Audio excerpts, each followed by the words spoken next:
ਖਾਲਸਾ ਵਾਹਿਗੁਰੂ ਜੀ ਕੀ ਫਤਿਹ। ਅੱਜ ਆਪਾਂ ਸਾਰੇ ਪੰਜਾਬੀ ਅਧਿਆਪਕ ਭਾਰਤੀ ਯੂਨੀਅਨ ਹਰਿਆਣਾ ਦੇ ਵੱਲੋਂ ਵਿਸ਼ੇਸ਼ ਤੌਰ ਤੇ ਰੱਖੇ ਸਮਾਗਮ ਦੇ ਵਿੱਚ ਸ਼ਿਰਕਤ ਕਰ ਰਹੇ ਹਾਂ। ਬਹੁਤ ਹੀ ਅਣਮੁੱਲੇ ਵਿਚਾਰ ਅਸੀਂ ਬਹੁਤ ਸਾਰੇ ਵਿਦਵਾਨ ਪੁਰਖਾਂ ਦੇ ਸਰਵਣ ਕੀਤੇ ਆ। ਪੰਜਾਬੀ ਅਧਿਆਪਕ ਭਰਤੀ ਯੂਨੀਅਨ ਦੇ ਵੱਲੋਂ ਇਹ ਜਿਹੜਾ ਪ੍ਰੋਗਰਾਮ ਉਲੀਕਿਆ ਗਿਆ, ਮੈਂ ਦਿਲ ਦੀਆਂ ਗਹਿਰਾਈਆਂ ਦੇ ਵਿੱਚੋਂ ਸਾਰੇ ਹੀ ਇਹਨਾਂ ਪੜ੍ਹੇ ਲਿਖੇ ਨੌਜਵਾਨਾਂ ਦਾ, ਬੱਚੇ ਬੱਚੀਆਂ ਦਾ, ਭੈਣਾਂ ਭਰਾਵਾਂ ਦਾ, ਜਿਹੜੇ ਭਾਵੇਂ ਅਜੇ ਸਰਕਾਰੀ ਤੌਰ ਤੇ ਭਰਤੀ ਨਹੀਂ ਪਰ ਵੱਖ-ਵੱਖ ਪ੍ਰਾਈਵੇਟ ਸਕੂਲਾਂ ਦੇ ਵਿੱਚ ਬੱਚੇ ਬੱਚੀਆਂ ਨੂੰ ਵਿੱਦਿਆ ਦੇ ਰਹੇ ਆ, ਉਹਨਾਂ ਸਾਰਿਆਂ ਨੇ ਇਹ ਜਿਹੜਾ ਦਾਸ ਦੇ ਸਨਮਾਨ ਵਿੱਚ ਵਿਸ਼ੇਸ਼ ਪ੍ਰੋਗਰਾਮ ਉਲੀਕਿਆ।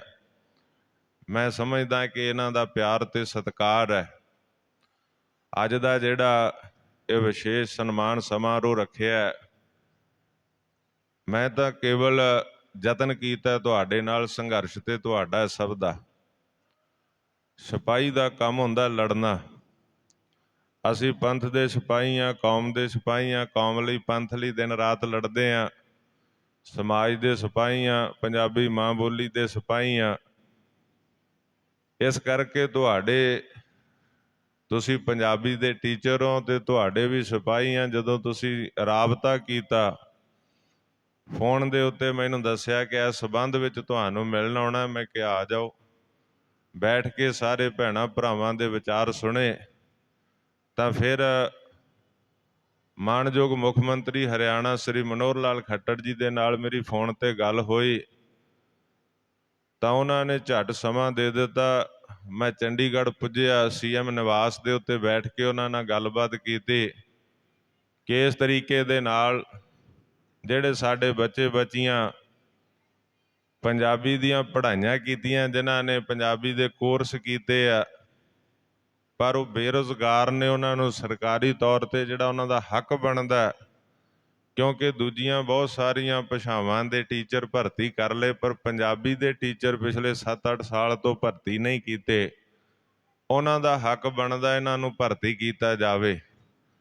ਤਾਂ ਮੁੱਖ ਮੰਤਰੀ ਸਾਹਿਬ ਨੇ ਮੇਰੀ ਗੱਲ ਸੁਣਦਿਆਂ ਨਾਲ ਦੀ ਨਾਲ ਫੋਨ ਚੱਕਿਆ ਤਾਂ ਉਸ ਵੇਲੇ ਸ਼੍ਰੀ ਰਜੇਸ਼ ਖੁੱਲਰ ਸਨ ਇਸ ਮਹਿਕਮੇ ਦੇ, ਭਾਵੇਂ ਕਿ ਬਾਅਦ ਵਿੱਚ ਉਹਨਾਂ ਕੁਝ ਦਿਨ ਬਾਅਦ ਹੀ ਰਿਟਾਇਰ ਹੋ ਜਾਣਾ ਸੀ ਇਸ ਮਹਿਕਮੇ ਤੋਂ। ਉਹਨਾਂ ਨੇ ਨਾਲ ਦੀ ਨਾਲ ਉਹਨਾਂ ਨੂੰ ਫੋਨ ਤੇ ਹੁਕਮ ਦਿੱਤਾ ਕਿ ਪੰਜਾਬੀ ਟੀਚਰਾਂ ਦੀ ਭਰਤੀ ਕੀਤੀ ਜਾਵੇ। ਇਸ ਕਰਕੇ ਮੈਂ ਕਹਿਣਾ ਚਾਹੁੰਦਾ ਕਿ ਜਿਹੜਾ ਤੁਸੀਂ ਅੱਜ ਮੈਨੂੰ ਸਨਮਾਨ ਦਿੱਤਾ, ਵੀ ਮਾਣਯੋਗ ਮੁੱਖ ਮੰਤਰੀ ਸਾਹਿਬ ਦਾ ਸਨਮਾਨ ਹੈ, ਹਰਿਆਣਾ ਸਰਕਾਰ ਦਾ, ਜਿਨ੍ਹਾਂ ਨੇ ਪੋਸਟਾਂ ਕੱਢੀਆਂ ਨੇ ਤੇ ਜਿਨ੍ਹਾਂ ਨੇ ਸਾਡੀ ਅਪੀਲ ਨੂੰ ਸੁਣਿਆ।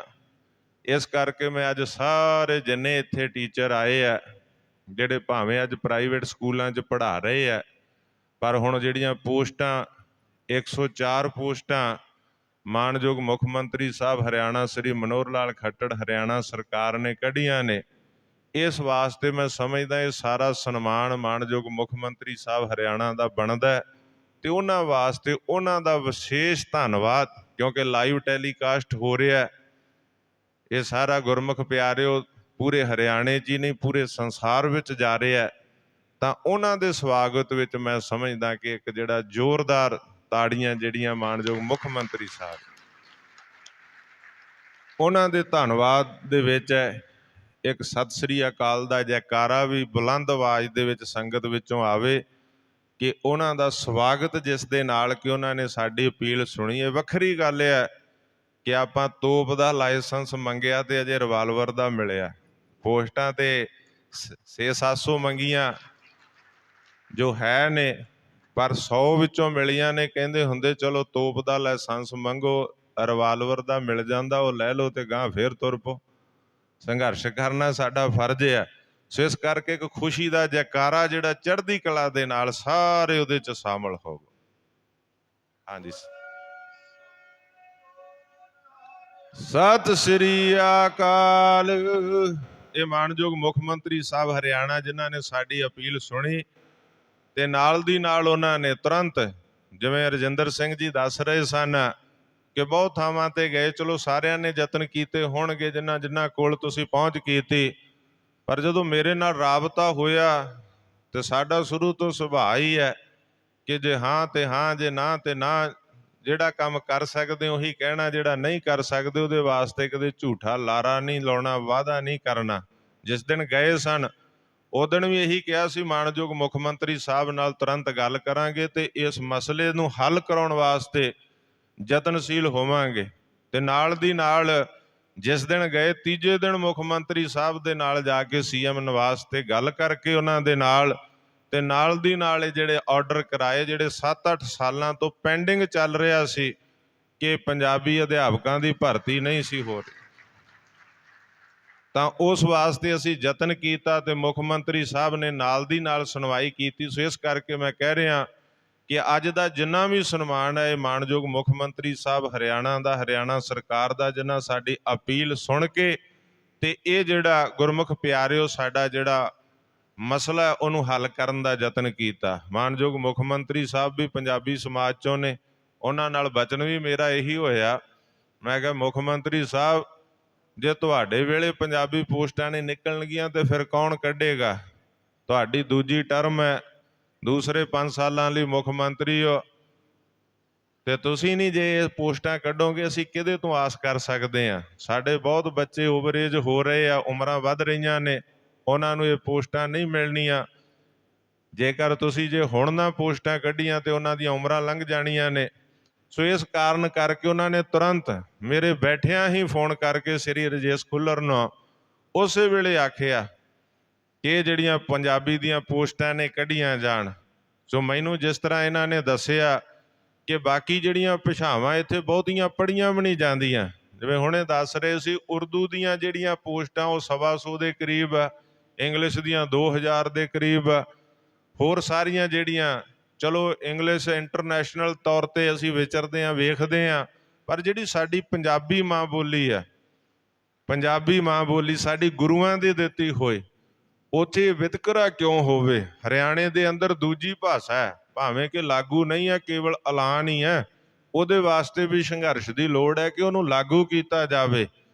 ਐਲਾਨ ਹੋਏ ਨੂੰ ਤੇ 9-10 ਸਾਲ ਹੋ ਚੱਲੇ ਆ, ਪਰ ਲਾਗੂ ਅੱਜ ਤੱਕ ਨਹੀਂ।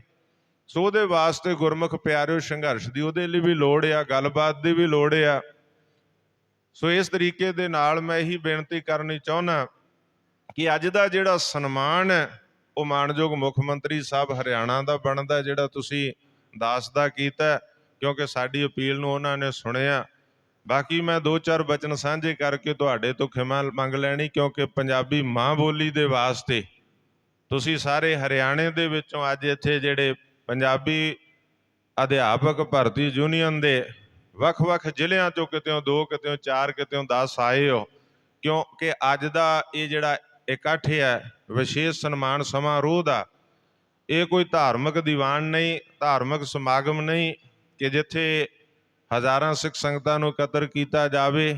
ਇੱਥੇ ਜਿੰਨੇ ਵੀ ਸੈਂਕੜੇ ਟੀਚਰ ਆਏ, ਫਿਰ ਵੀ ਕਈ ਮੈਂ ਦੇਖ ਰਿਹਾ ਬਹੁਤ ਸਾਰੇ ਸਤਿਕਾਰਯੋਗ ਸਾਡੇ ਰਤੀਆ ਤੋਂ ਸਰਦਾਰ ਸਵਰਨ ਸਿੰਘ ਜੀ ਰਤੀਆ, ਜਿਹੜੇ ਸਾਬਕਾ ਮੀਤ ਪ੍ਰਧਾਨ ਰਹੇ, ਮੇਰੇ ਨਾਲ ਹਰਿਆਣਾ ਸਿੱਖ ਗੁਰਦੁਆਰਾ ਪ੍ਰਬੰਧਕ ਕਮੇਟੀ ਦੇ, ਔਰ ਗੁਰੂ ਨਾਨਕ ਅਕੈਡਮੀ ਜਿੱਥੇ ਉਹ ਬੱਚੇ ਬੱਚੀਆਂ ਨੂੰ ਵਿਦਿਆ ਦਿੰਦੇ ਆ, ਔਰ ਨਾਲ ਹੀ ਜਿਹੜੇ ਗੱਤਕੇ ਨੂੰ ਪ੍ਰਮੋਟ ਕਰਨ ਵਾਸਤੇ ਹੁਣ ਜਦੋਂ ਜਹਿਦ ਕਰ ਰਹੇ ਆ, ਔਰ ਤੀਰ ਅੰਦਾਜ਼ੀ ਨੂੰ ਜਿੱਥੇ ਉਹਨਾਂ ਨੇ ਨੈਸ਼ਨਲ ਲੈਵਲ ਤੇ ਇੰਟਰਨੈਸ਼ਨਲ ਲੈਵਲ ਤੇ ਬੱਚੇ ਭੇਜੇ ਜਿਹੜੇ ਮੈਡਲ ਜਿੱਤ ਕੇ ਆਏ ਗੁਰੂ ਨਾਨਕ ਅਕੈਡਮੀ ਰਤੀਆ ਦੇ, ਉਹ ਵੀ ਬੈਠੇ ਨੇ। ਸਰਦਾਰ ਗੁਰਜੀਤ ਸਿੰਘ ਜੀ ਔਲਖ ਜਿਹੜੇ ਮੇਰੇ ਨਾਲ ਸਾਬਕਾ ਮੈਂਬਰ ਰਹੇ ਹਰਿਆਣਾ ਸਿੱਖ ਗੁਰਦੁਆਰਾ ਪ੍ਰਬੰਧਕ ਕਮੇਟੀ ਦੇ, ਉਹ ਵੀ ਇੱਥੇ ਬੈਠੇ ਨੇ।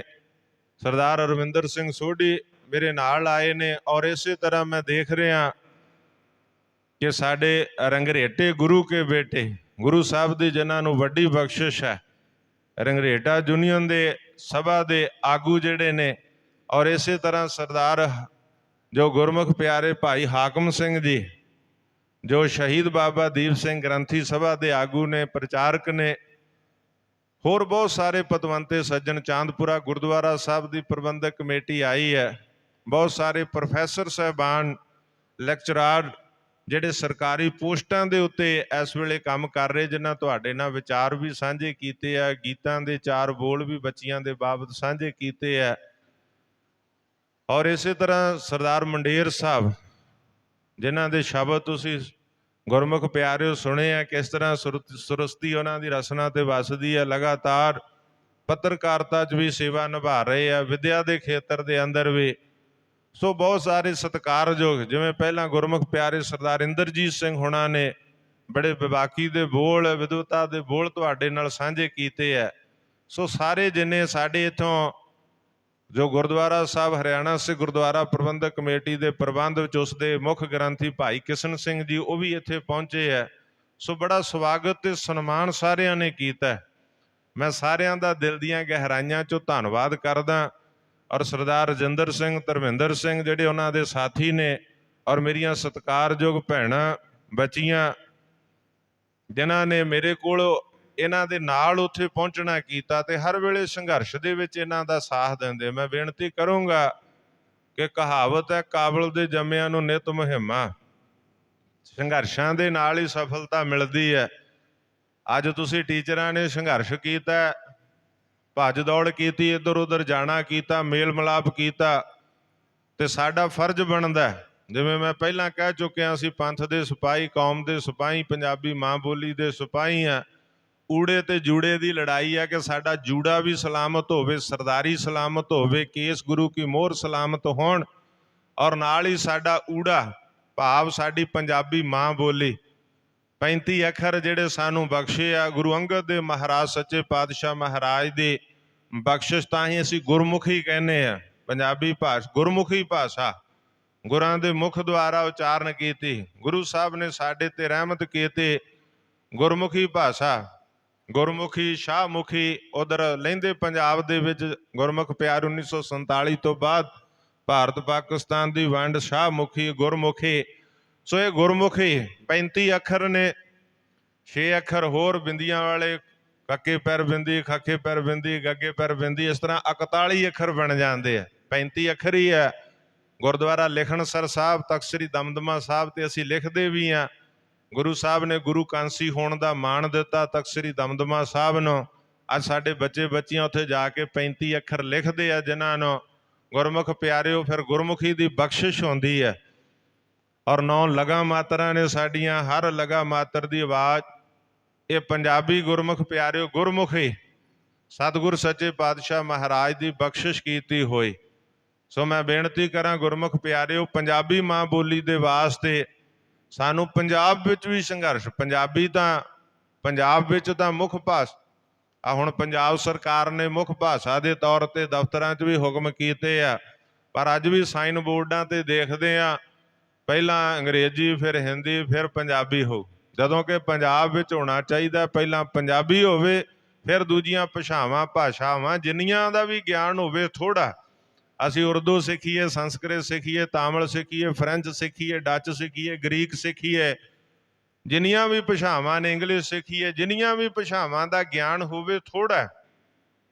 ਵਿਦਿਆ ਜਿੰਨੀ ਵੀ ਪੜ੍ਹੀ ਜਾਵੇ ਥੋੜ੍ਹੀ ਹੈ। ਤੁਸੀਂ ਡਿਗਰੀਆਂ ਹਾਸਲ ਕੀਤੀਆਂ ਨੇ, ਪੇਪਰ ਪਾਸ ਕੀਤੇ ਆ, ਸੈਂਕੜੇ ਹਜ਼ਾਰਾਂ ਵਿਦਿਆਰਥੀਆਂ ਨੇ ਜਿਵੇਂ ਦੱਸ ਰਹੇ ਸਨ ਕਿ ਜਿਹੜੇ ਇਸ ਪੇਪਰ ਦੇਣ ਦੇ ਯੋਗ ਹੈ, ਇਸ ਭਰਤੀ ਜਿਹੜੀ ਆਈ ਹੈ ਉਹਦੇ ਵਾਸਤੇ ਹਜ਼ਾਰਾਂ ਟੀਚਰ ਨੇ, ਪੋਸਟਾਂ ਸਿਰਫ 100 ਨੇ। ਪਰ ਤੁਸੀਂ ਜਿਨ੍ਹਾਂ ਨੇ ਵਿਦਿਆ ਪੜ੍ਹੀ ਹੈ, ਡਿਗਰੀਆਂ ਹਾਸਲ ਕੀਤੀਆਂ, ਵਿਦਿਆ ਨੂੰ ਬਹੁਤ ਵੱਡਾ ਮਾਣ ਗੁਰਬਾਣੀ 'ਚ ਹੈ। ਸਤਿਗੁਰੂ ਗ੍ਰੰਥ ਸਾਹਿਬ ਦੀ ਬਾਣੀ 'ਚ ਗੁਰ ਪ੍ਰਸਾਦੀ ਵਿਦਿਆ ਵਿਚਾਰੇ, ਪੜ੍ਹ ਪੜ੍ਹ ਪਾਵੇ ਮਾਣ। ਸਤਿਗੁਰ ਕਹਿੰਦੇ ਗੁਰੂ ਦੀ ਕਿਰਪਾ ਨਾਲ ਵਿਦਿਆ ਨੂੰ ਵਿਚਾਰਨਾ ਤੇ ਪੜ੍ਹ ਕੇ ਮਾਣ ਪਾਉਣਾ ਸੰਸਾਰ ਤੇ, ਕਿਉਂਕਿ ਵਿਦਵਾਨ ਦਾ ਬਹੁਤ ਮਾਣ ਹੁੰਦਾ। ਵਿਦਿਆ ਬੰਧ ਪਰਦੇਸ ਮੈਂ, ਵਿਦਿਆ ਦੇਵ ਵਿਸੇਖ, ਧਰਮ ਗ੍ਰੰਥਾਂ 'ਚ ਵੀ ਲਿਖਿਆ।